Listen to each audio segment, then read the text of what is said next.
So exciting news, everyone! More Monster High are on the shelf. Have you heard of the Ghouls Alive series? They're the first Monster High dolls to actually have music and sound and lights and all that good stuff. Like I said, I'm on the fence, but I'm going to go through all these and show you kind of what they're all about.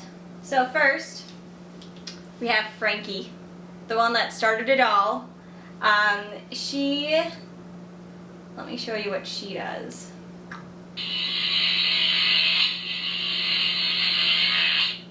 She lights up.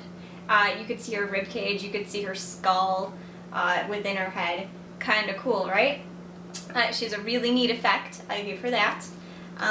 Her limbs, she has regular Monster High legs and regular Monster High hands. Her torso obviously has to light up, so that's slightly different. You can't bend it left or right, up and down. She, like all the others, has a battery compartment in her leg. And she has a button in her stomach to make her light up, which is kind of cool. She has speakers in the back of her head. She's only rooted halfway. Her face is really hard and it doesn't move.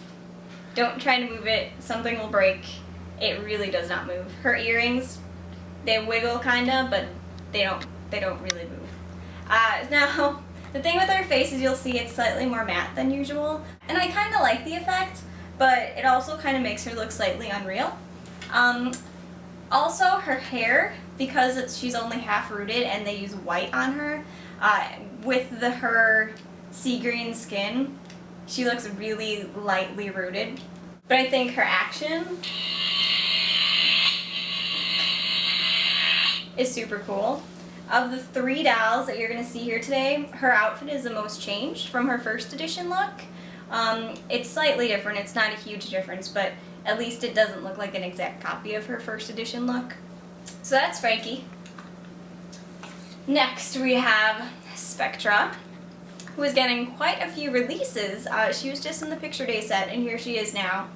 So Spectra's ability here. So she has this whole ghostly sound, chains, and obviously her arms and legs light up. Things to know about Spectra. Yeah, you can move her head because she really doesn't have much going on, but you can only move it side to side, and you can't move it up and down, and it really doesn't move side to side very well. Her elbows don't bend. Her wrists, no articulation. Her legs stuck in the same position that she comes into the box.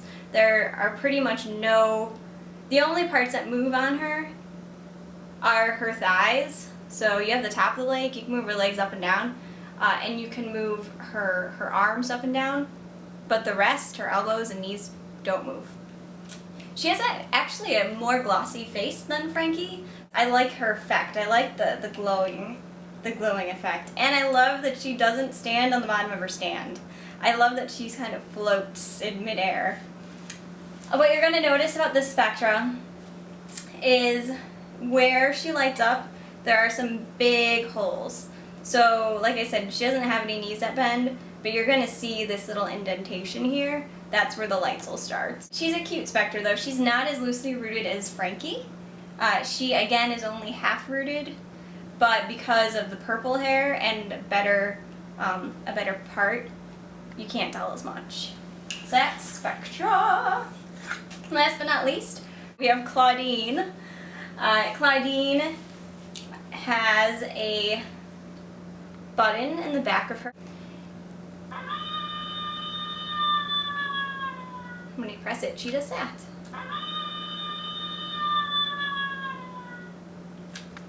She's pretty much in her outfit that she was in when she was originally released, as is Spectra, and I forgot to mention that.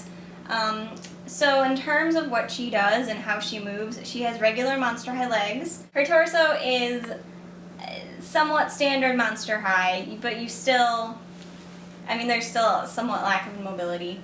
Her head does not move, so don't move her head. It won't move, you'll probably break something in the whole workings of this top part of her. Her arms, so what I've gathered is that you can play with her arms from her elbow down, but in terms of her shoulder, don't play with those because that is the whole mechanism that's at play here. So you can move her elbows and you can move her wrists, but just you can't move her shoulders because it won't really work and it may end up breaking something. Her eyes are actually kind of cool. I wasn't quite sure if I'd like that, but I like how her eyes kind of move up and down. What bugs me the most on her is that you can see the seam. They needed hair plugs there or something because you can see where her face connected to her skull cap. It bugs me also on Frankie, and I'll show you. The Frankie has it as well right there. I just wish they'd cover that up with hair plugs. Two things I like about this line is box art is awesome. Very cool. And they have different stands. Because you know, if you watch my other videos, I hate the stands they're putting in with the dolls at the moment because they don't work. They use saddle stands on these guys. So you just stick the little white peg into the base here, and then the stand just sits in the middle, and the doll just kind of hangs on it. And so far, the dolls are doing quite fine on them. I think they're working better than the stands I got with the Picture Day Monster High dolls. So I have no complaints as of yet on these stands. I don't know, I'm on the fence, if you couldn't tell. I'm on the fence on these guys. I think it's a cool idea, and I think it was executed somewhat well, but in terms of mobility, if you're going to buy someone a Monster High doll and it's their first Monster High doll, I probably wouldn't buy these, because half of the fun of Monster High is posability and getting to move them around and just playing with them, and you can't play with these as much as you can the other dolls. I hope you enjoyed this review, A. And B, if you have any comments on these guys, share them down below. Do you think that they're a cool idea? Do you think they were executed well? Share your thoughts. And I will hopefully be back with another review sooner or later. Have a good holiday season. Bye!